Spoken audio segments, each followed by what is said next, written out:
office, and I want to call upon EACC to begin the process of removing him from office, because every Kenyan requires development. Wherever you come from in this country is not a criminal offense. The tribe that you are is not a criminal offense, and the governor for Nyeri is not fit to hold public office, and the grounds for removing him should begin immediately today. They even ought to have begun yesterday, Honorable Speaker. I support. Members, I don't want us to escalate this. I want us to... Yes, Farah Malim, I see you... Yes, Mr. Speaker. Agitated. I want to support the majority leader in his statements. Mr. Speaker, me and you have been around for the longest. And you remember how the problems in DRC started when Mobutu Sese Seko was the president. He tried to victimize a small minority who are pastoralists called Banyamulenge. Banyamulenge. And there were hardly 1 million of them in a nation of over 60 million. They took up arms because nobody would accept to be a second-class citizen in his own country.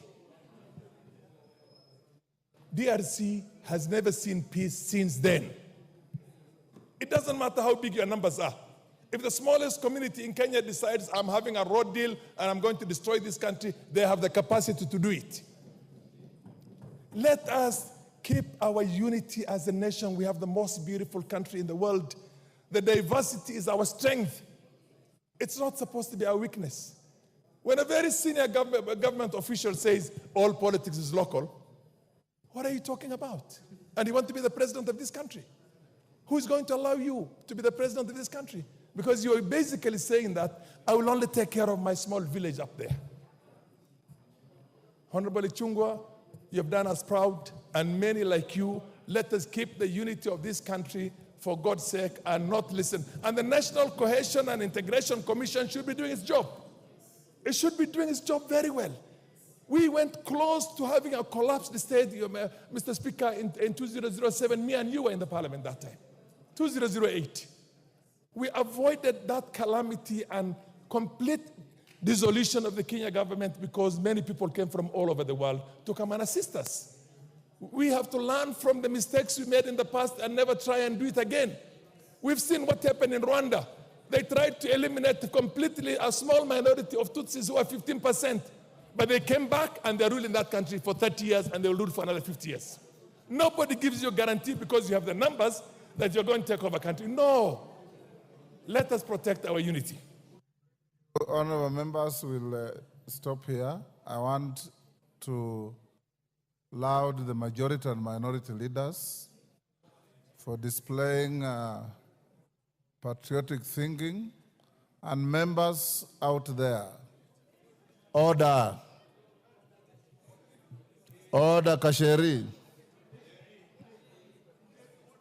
Kasheri, take your seat.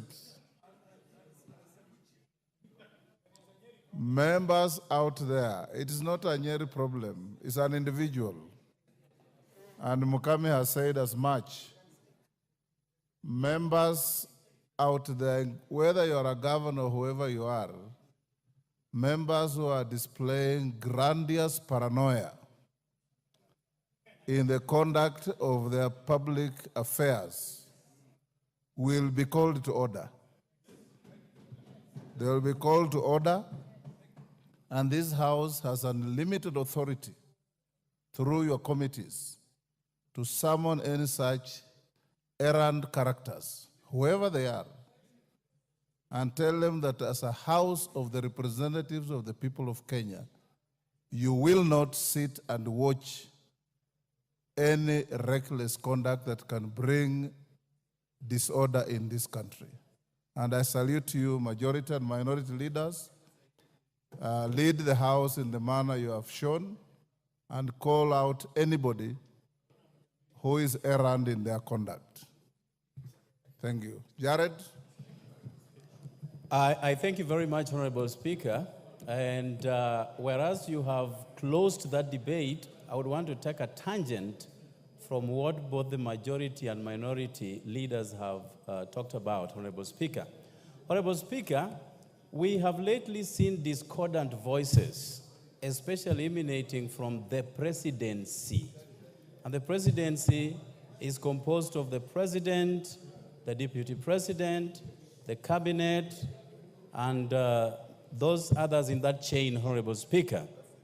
Honorable Speaker, whereas I would be least concerned about what happens in Kenya Kwanza, but when these matters have potential to create disunity in our country, then I will be very much concerned, Honorable Speaker.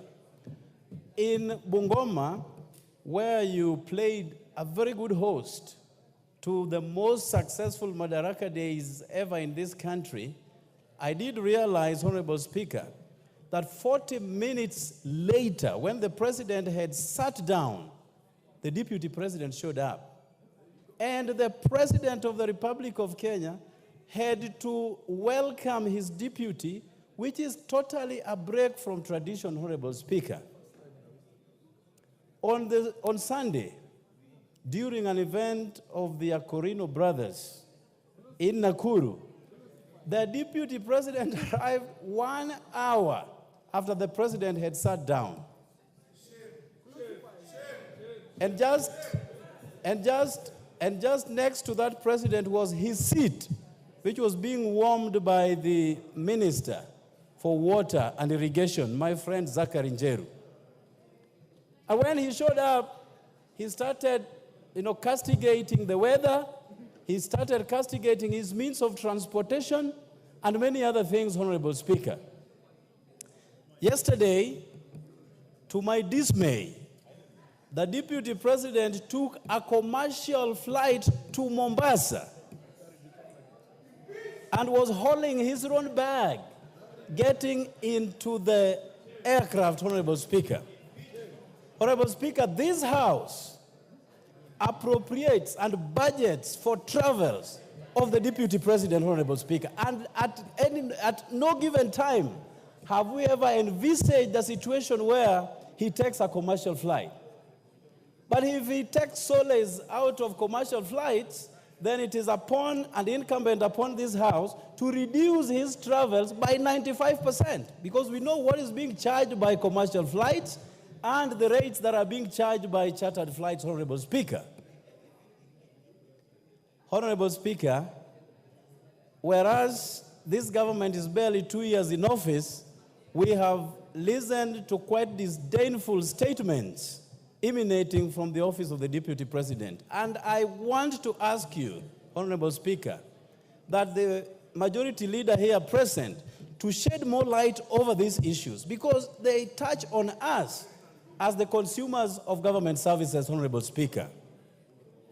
Whereas a lot has already been spoken about regarding sugar and the loans that were offset by the government, Honorable Speaker, just yesterday, in a cabinet meeting, 6 billion shillings owed by coffee farmers was cancelled by the cabinet, Honorable Speaker. And there is no fury about it. But when the same government cancels debts owed by government-owned sugar mills, then it becomes a matter of concern by one particular governor of Nyeri, Honorable Speaker, who has since abrogated himself the role of a spokesperson of somebody else, Honorable Speaker. You know, I've always believed that governors are so busy. Your point. I've always believed, Honorable Speaker, that governors are too busy to even indulge in issues holding brief for others, Honorable Speaker.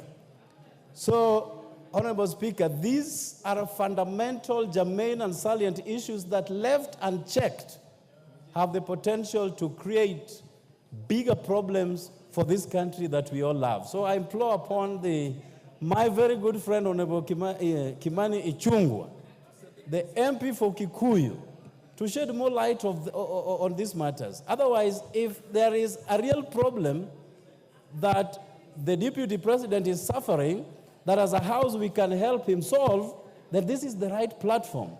But if he's creating, disunity and playing victim at the same time, so that a particular section of the government would go a different way, and we want to know and call him to order. I thank you, Honorable Speaker, for the... Yes, member for Kahawa. Mr. Speaker, you know, Norwaraka. Mr. Speaker, in as much as this is music to my ear, but we are slowly digressing from the business of the House. I have heard names being made here. And Mr. Speaker, you are the biggest advocate of protection that persons must not be named here adversely without a substantive motion. That side has a majority, supermajority, so they say. There is nothing that stops them from dragging that Gachietha here so that they can impeach him. They can impeach him so easily by bringing him here and vote against him. So why should we divert from business of this House and enter into some charade and hypocrisy and politics instead of doing business which is before us? We know what you people are saying.